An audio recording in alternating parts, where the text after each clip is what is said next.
等一下，我先避一下太阳。早上好，总统先生。挪一下。我们能挪一下吗？我们避开阳光吧。转一下。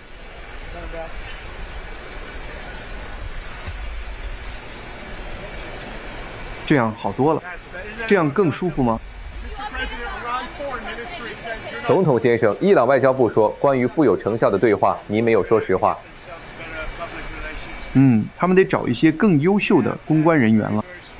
我们进行了非常非常强有力的对话，我们会看看这些对话会走向何方。我们有重点，主要的共识点，我甚至可以说，几乎所有的共识点，也许这在他们内部的沟通中没有被传达出来。如您所知，他们的沟通已经支离破碎了，他们无法互相交谈。但是我们进行了非常强有力的对话。维特科夫先生和库什纳先生参与了这些对话。我认为这些对话进行得非常完美。我想说，如果他们能贯彻执行，那就会结束那个问题、那个冲突。而且我认为他会非常非常实质性的结束这个冲突。我们非常关注我们在中东的合作伙伴。如您所知，我们与他们中的许多国家都有很好的关系。他们中的许多国家都受到了令人惊讶的打击，我对此感到惊讶，其他人也一样。但是我们在讨论中非常关注他们。所以讨论是昨天进行的，一直持续到昨天晚上。他们非常想达成一项协议，我们也想达成一项协议。我们今天会再次会面，可能通过电话，因为很难找到一个国家见面。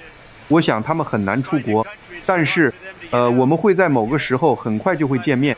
我们会暂停打击5天，看看进展如何。如果进展顺利，我们最终会解决这个问题；否则，我们就会继续轰炸。直到我们心满意足为止。你们是在和伊朗的谁对话？一位高层人士。别忘了，我们已经清除了第1梯队、第2梯队以及大部分的第3梯队的领导层，但我们正在和一个我认为是最受尊敬的领导人打交道。现在你知道的，这有点棘手。他们已经清除了，他们已经把几乎所有的人都清除了。是最高领袖吗？不是最高领袖。没人听说过第2位最高领袖小哈梅内伊的情况。是直接对话吗？我们没有听到那个儿子的消息。虽然偶尔会看到一些声明，但是我们没有，我们不知道他是否还活着。但是那些似乎在掌权的人，他们似乎是基于事实的，因为他们说过的事情确实发生了。你能说那是谁吗？我不能说。为什么不能说？因为我不想让他被杀，好吗？我不想让他被杀。没人想当那个，没人现在想做那份工作，你知道的。没人真想当那个国家的领导人，但也许我们能解决那个问题。总统先生，您部署了 ICE 的探员。哪家媒体 ？Newsmax 先生。你们做的一点也不好，你们做的不好，你听到我说的了吗？好的，请继续。信不信由你，我宁愿看 CNN 而不是 Newsmax， 相信我。总统先生，你们到底想从这些会谈中寻求什么？我们正在寻求我们一直在谈论的所有事情。我们希望看到没有核弹，没有核武器，一点都不能有。在导弹方面保持低调。我们希望看到中东实现和平。我们想要核问题解决。我们将会想要那个，而且我认为我们将会得到那个，我们已经有共识了。是的，我们已经同意了。你想在结束战争前拿到浓缩铀吗？是的，我们不想他们做任何的铀浓缩，但我们也想要拿到他们现在的浓缩铀。如果这发生了，这对伊朗来说是一个很好的开始，可以重建自己，这也是我们想要的一切。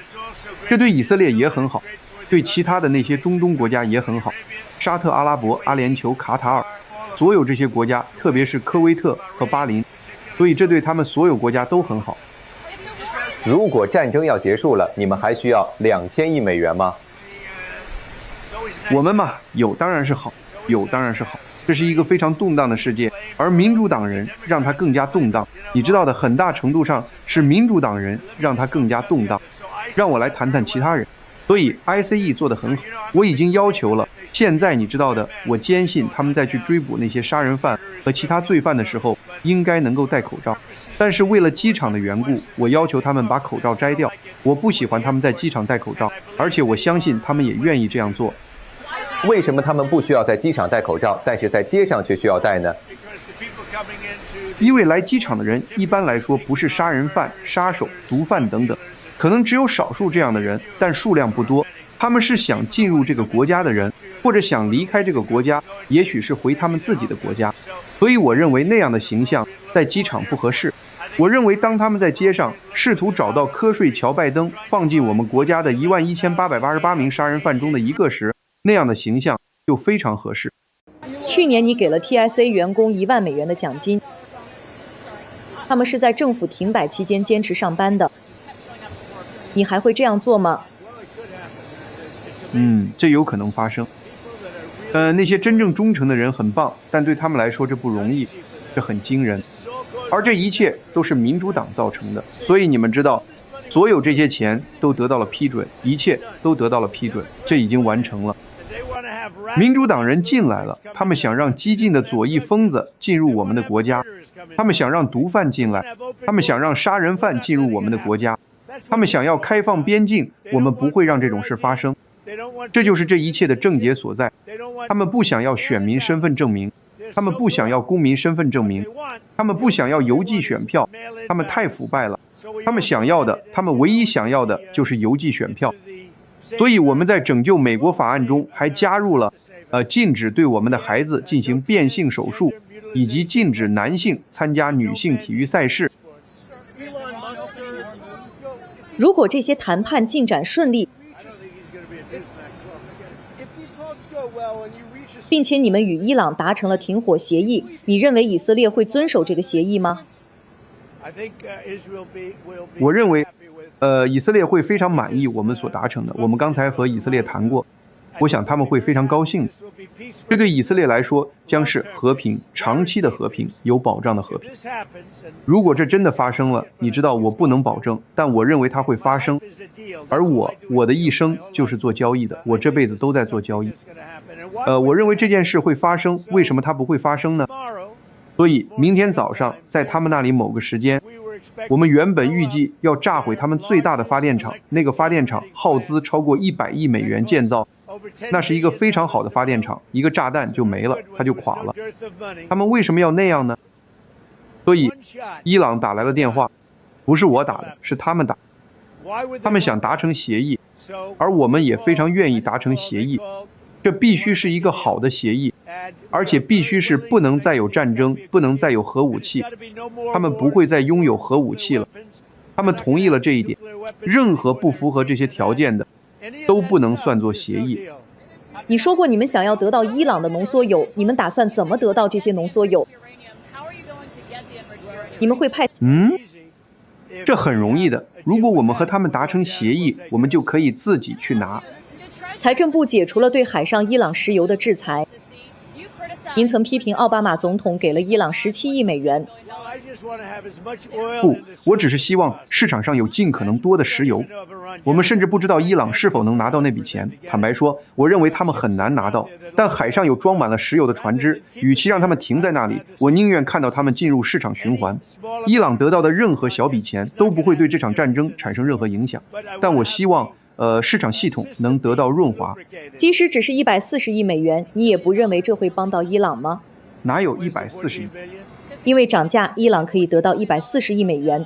我不认为他们能拿到这笔钱。等一切都结束时，我会告诉你们是谁拿到了这笔钱，不是他们。加州的陆战队员需要数周才能抵达，他们的目的是巡逻海峡还是？你说什么？有报道说，那些海军陆战队员上周末从加州的圣地亚哥出发了。我们想知道他们去那里的目的是什么。这样吧，我来问你，如果你处在我的位置，我问你这个问题，你认为你会回答吗？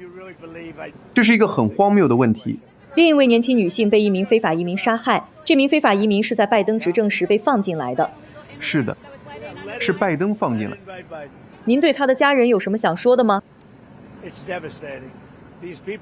这太令人痛心了。这些人是拜登放进来，我们正在把他们赶出去，我们正在快速地把他们赶出去。这就是为什么 ICE 如此重要，他们做得非常出色。这个畜生，我昨晚看到了整个情况，他们给我做了简报，他是通过乔拜登的开放边境政策进来的。还有他的边境沙皇哈里斯，他从未见过边境，从未打过一个电话。所有的 ICE 工作人员，你们看，他们都认识我，每个人都认识我，他们喜欢我，我一直和他们交谈。哈里斯担任边境沙皇的4年里，从未给边境上的任何人打过一个电话，从未去过那里。这个人就是通过乔拜登的开放边境政策进来的。我们还有其他人，我们正在以数万计的把他们赶出去，我们做得非常出色。但是，这是一种耻辱，他们伤害了我们的国家。只要记住这一点。乔拜登和那帮激进左翼的疯子，有些人很聪明，但他们是激进左翼，思想很糟糕，病态的人。这些人严重的伤害了我们的国家。我们正在直接与伊朗对话吗？如果你们最终袭击了那些伊朗的发电厂，那和俄罗斯在乌克兰袭击乌克兰发电厂的做法有什么不同呢？我认为这有很大的不同。如果你看看他们想要掌握的核武器，很多事情都是不同的。我也不是俄罗斯做法的拥护者，只是让你们明白，好吗？但这有很大的不同。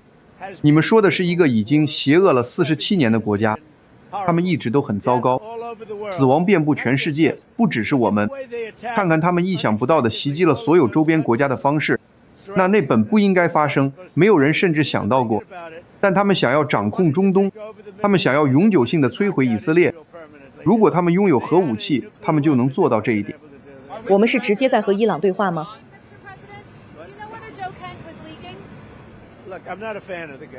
听着，我可不喜欢乔肯特这个人。如果你看看，你们从来不报道这些。如果你看看他发的那些东西，不管是 X 平台上的帖子，还是他说的真话，他以前什么都支持，突然之间，他就不支持了。他是我在多佛见过的一个人。他来了，他的妻子被杀了，他很快就再婚了，他的第一个妻子被杀了，我为他感到难过。他竞选国会议员输了，他又竞选了一次，又输了。我说你知道的，他是个好人，看起来是个非常好的人。我见到他的时候，他非常伤心，非常。但我说你知道的，这太可惜了。他竞选了2次国会议员，给他打个电话，给他一个白宫的工作。他们给了他一个白宫的工作，结果他就是这么对我的，你知道吗？当个好人没什么好报的。你们想想，他2次竞选国会议员都输了，竞选活动搞得不是很好，本该赢的，但他就是输了2次。我是怎么帮他的呢？我让我的手下给他打电话，因为我大部分时间都没和他打过交道。我见过他几次，但我从来没有真正和他打过交道。我根本不知道他的意识形态是左派还是右派，随便什么都行。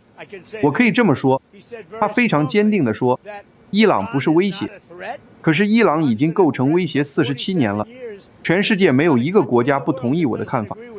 所以我把这个叫乔肯特的人，他2次竞选国会议员都输得很惨，很艰难，这很令人沮丧。而且我知道他失去了他的妻子，所以我没有让他自生自灭，而是英明的让我的手下给他打电话，给他提供了一份在白宫的安全工作。结果他做了什么？他出去说伊朗不是威胁，为了博取关注。现在他可能和 CNN 签约了，或者可能和你们 Newsmax 的部门签约了，我不知道，但很可能和 CNN 或者其他人签约了。但如果你看看他的推文 X 平台或真相社交，不管他用的是什么，我不知道，因为我没关注他。他以前说的都是100%是同意我的，而突然之间他就离开了，我从来不知道他有什么问题。现在我听说他们正在调查他泄密的事情，这有可能。但为了让你们明白，为了把这事儿说清楚，我要告诉你们，他2次都输得很惨，他还失去了他的妻子，他后来再婚了，他失去了他的妻子，我为他感到难过，所以我告诉我的手下，联系他，给他一份白宫的工作，这就是我得到的感谢。还有其他问题吗？他说，情报显示伊朗不是迫在眉睫的威胁。我认为那是一个迫在眉睫的威胁。我认为伊朗，如果我们没有用 B2 轰炸机轰炸他们， B2 轰炸机确实让他们受挫了，但如果我们没有用 B2 轰炸机打击他们，他们会在2周到1个月之内拥有核武器，而且如果他们有了核武器，他们会一得到就立即使用。如果你在去年夏天已经摧毁了他们的核设施，那么你现在怎么能说这是一个迫在眉睫的威胁呢？哦，我们打击得非常猛烈，我们摧毁了他们。但是这不代表你不能用合适的设备挖下去，把核设施再弄出来。我们不希望那样，我们也不会让那样的事情发生。但是我们摧毁了那个地点，他们仍然没能得到它。那是一次彻底的成功，但如果不是那样，他们就会拥有。如果我们没有打击他们，如果我们没有使用了不起的 B2 轰炸机，顺便说一句，我们刚刚又订购了22架，是现代版、超级现代版的 B2 轰炸机。如果我们没有用 B2 轰炸机打击他们，他们会在那次袭击后的2周之内就拥有核武器。这就是我们打击他们的原因，因为我们知道他们会拥有核武器，他们会把它用在以色列和整个中东地区。总统先生，自从您启动这个特别工作组以来，孟菲斯市的整体犯罪率下降了43%。您认为这是一个行之有效的模式吗？我今天做的其实大概是几周前就安排好，这是在伊朗发生这个情况之前安排。顺便说一句，伊朗只是缺乏沟通渠道。当伊朗说我们没有在和美国谈判的时候，我确信他们不是那个意思。我们昨晚就在谈判，我确信他们缺乏沟通。考虑到我们炸毁了他们的海军、空军所有部门，还有他们的雷达，这种沟通的中断是很正常。我们还炸毁了他们所有的防空系统和通讯设备，所以他们没有电信系统。所以我想是缺乏协调。你担不担心因为沟通不畅？我们只能是这么想，也只能这么去想。你看，我们知道他们有很多领导梯队，他们都被杀了，处境非常危险。哈梅内伊被杀了，哈梅内伊的儿子联系不上了。没人知道他怎么了。我可以说，他们在那边也没见过他，肯定出事了。但不管怎么说，我并不认为他真的是领导人，但他们确实还有一些领导人。因为我们炸掉了第1组、第2组，还有很多第3组的人。但我们认为我们会找到非常能代表这个国家的人，他们会把事情管理好的。马斯克提出要在这次国土安全部停摆期间给 TSA 运输安全管理局的员工发工资，你有没有和他谈过这件事？是的，我非常乐意，我觉得这很棒，让他去做。还有，我还要感谢移民及海关执法局，因为他们非常有力地介入了，他们会做得很好。如果这还不够，我会调动国民警卫队，我们绝不会让民主党人毁掉我们的国家。这些人是最具破坏性、最病态的人，就是民主党人。他们正在为此而战，他们正在为男人参与女人的体育而战，他们正在为跨性别主义而战，要给你的孩子做个漂亮的手术，改变你孩子的性别。想想看，他们不希望你进行选民身份验证，你走进投票亭。在加利福尼亚州，如果一个投票官员要求你出示身份证明，他们就可能被捕。这个国家到底怎么了？所以我们正在努力抗争。我认为他们应该这样做，因为民主党人正在为政府停摆而受到指责，这是他们的错，他们正在遭受重创。这就是为什么当我昨天宣布关于移民及海关执法局的事情时，民主党人打电话过来说，我们想和解，我们想和解。我告诉人们，不要和解，不要和解，因为我们有更大的目标。只有当你获得拯救美国法案、选民身份验证以及非常重要的公民身份证明等等时，才能和解。非常感谢。把移民及海关执法局派到机场去是谁的主意？你是在直接和伊朗人对话吗？那是我的主意。那就像是回形针一样，您知道回形针的故事吗？182年前，有个人发明了回形针，它非常简单，所有看到它的人都说，我怎么没想到呢？ICE 是我的主意。我打电话了，我第一个打电话的人是汤姆·霍曼。我说，您觉得怎么样？他说，我觉得很棒。然后我今天看到有的 ICE 的人戴着口罩，我觉得那些口罩不合适。我发表了一个声明，我问他们能不能把口罩摘掉，因为他们应该在处理那些被留在我们国家或者被允许进入我们国家的杀人犯和暴徒时才戴口罩。我们看到，您说现在与伊朗有很多的共识点，能举几个例子吗？很多，大概有15点。他们不会拥有核武器，这是第一点，这是第一、第二、第3点，他们永远不会拥有核武器。他们已经答应了。先生，我们会在机场看到逮捕行动吗？我们会看到 ICE 在机场逮捕非法移民吗？